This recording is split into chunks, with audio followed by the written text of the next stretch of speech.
What's going on? My name is Josh with Federal Brace. Today we're going to be installing the 3-tier hanging shelf system. Let's get started.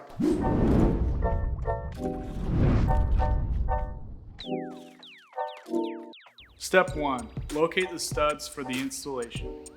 This product has a robust carrying capacity of 200 pounds when both brackets are installed into studs no more than 36 inches apart. Step 2. Drill a pilot hole and fasten the bracket into the wall. The best practice for this step is to use a drill bit that is slightly smaller than the fastener when drilling the pilot hole.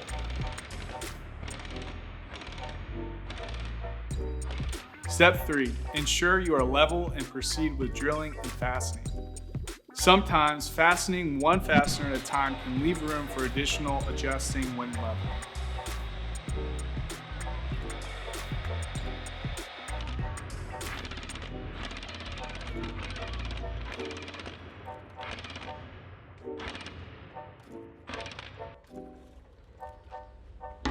Step 4. Repeat the process for additional brackets.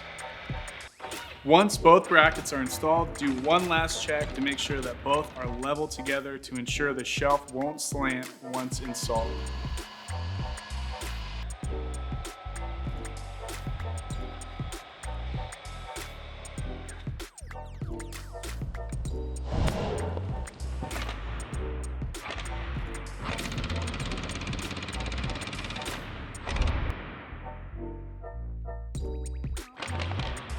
Step 5. Once the bracket system is in place, insert your shelving.